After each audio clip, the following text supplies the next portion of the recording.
नमस्कार, मैं पूजा प्रिया और आप देख रहे हैं बिहार इन शॉर्ट्स। बिहार के दो दोस्त, महागठबंधन के दो दोस्त अब दुश्मन की भूमिका में नजर आ रहे हैं। हम बात कांग्रेस और राजद की कर रहे हैं। जी हां, जब से उपचुनाव जो होने वाले हैं बिहार विधानसभा की 2 सीटों पर, उन दोनों सीटों पर जब से राजद ने अपने दोनों उम्मीदवार की घोषणा की है, कांग्रेस ने भी दोनों उम्मीदवार की घोषणा की है, उसके बाद से लगातार आरोप प्रत्यारोप का दौर शुरू हो गया है। ऐसे में आज बिहार कांग्रेस प्रभारी भक्त चरण दास सदाकत आश्रम पहुंचे थे। वहां उन्होंने जमकर राजद को खड़ी खोटी सुनाई, बहुत कुछ कहा, लेकिन उस दौरान कुछ और भी हुआ। ये हम आपको बाद में बताएंगे। पहले वो राजद को क्या खड़ी खोटी सुना रहे हैं, आप वो सुनिए। में आप लोगों ने अपने उम्मीदवार उतार दिए हैं, किस तरह से आज हम लोगों का तैयारी के संदर्भ में 2 उपचुनाव के संदर्भ में हम लोगों का बैठक हुआ था। उसमें तय हुआ कि हमारे 51 लोगों को लेके एक चुनाव संचालन समिति बनी है, जिसमें कुशेश्वर स्थान में वहाँ अखिलेश सिंह जी हमारे कैंपेन कमेटी के चेयरमैन जो हैं, वो उनके नेतृत्व में अध्यक्षता में वहाँ चुनाव संचालन होगा। उनके साथ कौकब कादरी जी को चेयरमैन रहेंगे और तारापुर में समीर सिंह जी हमारे वर्किंग प्रेसिडेंट, उनके नेतृत्व में होगा और उनके साथ अमिताभ भूषण जी को चेयरमैन रहेंगे। और करीब 12 विधायक रहेंगे कुशेश्वर स्थान में और लगभग 7 विधायक रहेंगे, विधायक और एमएलसी मिलकर रहेंगे हमारे तारापुर में। एक मजबूत लीडरशिप रहेगा और हर बूथ में हमारे मजबूत कार्यकर्ता काम करेंगे। महागठबंधन में जो अब ये हुआ फैसला बिना आप लोग को बताए हुए, इस पर सर क्या कुछ? महागठबंधन की बात तो अभी उठ नहीं रहा है। उन्होंने तो महागठबंधन को सम्मान नहीं किया और पहले से कैंडिडेट घोषणा कर दिया। हमारा सीट कुशेश्वर स्थान था, उसको उन्होंने नहीं दिया। तो इसलिए हम ये चुनाव जीतने के लिए लड़ रहे हैं। ये कोई फ्रेंडशिप की लड़ाई नहीं है और ये जीतने की लड़ाई है। कांग्रेस पहली बार अपनी पूरी ताकत के साथ ये दोनों चुनाव लड़ रही है। नहीं, राजद कह रही है कि लगातार आपसे बातचीत हो रही थी, बातचीत हुई है आपसे और उसके बाद आप लोग गठबंधन कर रहे हैं। गठबंधन कौन कर रहा है? सीट किसका था? सीट हमारा था या उनका था? बातचीत आपसे हुई? नहीं, आप कहो ना, कुछ बातचीत से क्या हुआ? आरजेडी तो ये कह रही है कि स्ट्राइक रेट कांग्रेस नहीं देख रही है, सिर्फ हट कर रही है। तो आरजेडी हमको विरोधी समझता है क्या? विरोधी का स्ट्राइक रेट देखा जाता है, हमारा स्ट्राइक रेट उनका स्ट्राइक रेट नहीं है। उनकी स्ट्राइक रेट को तो हम अपने स्ट्राइक रेट समझते हैं। वो आज 75 हैं तो हमारे 19 तो उनके साथ हैं ना, है कि नहीं? नहीं है बोलते हो?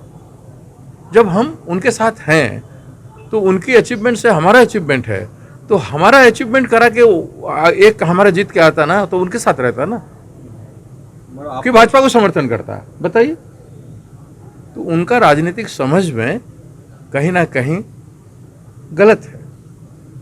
जो समझना चाहिए, गठबंधन के साथी को अपना समझना चाहिए। हम उनको अपना समझते हैं आज भी, क्या वो हमको अपना समझते हैं? ये सवाल उठता है। राजद हो या लालू हो, किन्हीं को आप पर भरोसा नहीं कि आप वहाँ पर जीत हासिल कर सकते हैं?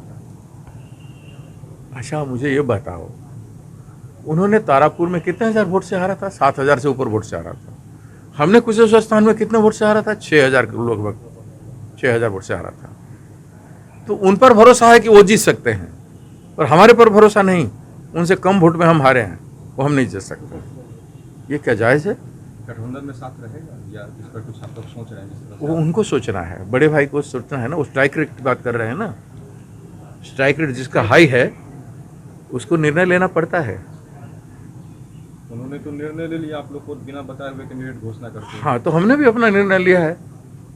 शुरुआत उन्होंने क्या है, क्या आप हमने नहीं तोड़ा, हमने निभाया है उनके साथ, और आज हमारे साथ नहीं देना चाहते हैं। हमारा 19 उनको जरूरत नहीं है। सवाल है तो हमारा 19 जरूरत नहीं, तो कोई बड़ा दल का उनको समर्थन है क्या? कौन सा है वो दल? क्या 19 विधायक अपने समर्थक विधायकों को कोई छोड़ देता है? ये छोड़ने का समय है एक सीट के लिए? अगर एक सीट के लिए छोड़ना है तो उससे राजनीति क्या है? ये भी तो स्पष्ट हो। आरजेडी स्पष्ट कर चुकी है कि हम डमी चेहरों के साथ नहीं चुनावी मैदान में आना चाहते थे, कांग्रेस अपना चेहरा बदलना नहीं चाहती थी, ये भी एक बड़ी वजह है। हाँ, तो किसका मजबूत चेहरा है? पिछले चुनाव में भी हमारा चेहरा उनके चेहरा की तुलना में मजबूत था और आज भी हमारा चेहरा कोई कम नहीं है। हम कोई डोमी चेहरा नहीं आ रहे हैं। अशोक राम जी एक वर्किंग प्रेसिडेंट हैं, 5 बार वहाँ चुनाव लड़ चुके हैं, कांग्रेस के वरिष्ठ नेता हैं। क्या उसको आप डमी चेहरा कहेंगे? आपका फैसला आने वाला समय में क्या होगा महागठबंधन को लेकर? कुछ बात नहीं, तो इस चुनाव डिटरमिन करेगा, ये चुनाव निर्णय करेगा कि गठबंधन क्या होगा। घटक को सोचना चाहिए कि हमारे प्रति अन्याय हुआ है। जो विचारधारा पे हम लोग एक हुए थे कि हम सांप्रदायिक ताकत के खिलाफ हम लोग एक हुए थे, हमारा एजेंडा सेकुलर सेंट्रिक डेमोक्रेटिक है, हम एक हुए थे। तो अगर हम जिस विचारधारा पे एक हुए थे वो विचारधारा का क्या हुआ? उस विचारधारा का खंडन किसने किया? जाहिर है आरजेडी ने बड़ा घटक होने के नाते उस विचारधारा को सम्मान करना चाहिए था, जो नहीं किया। क्या हमारा वोट उनको ट्रांसफर नहीं होता था?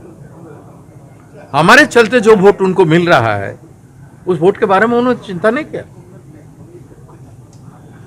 कांग्रेस का भी तो वोट बैंक है ना, और उन्हीं का फायदा उनको मिला है, तब ना वो जीते हैं।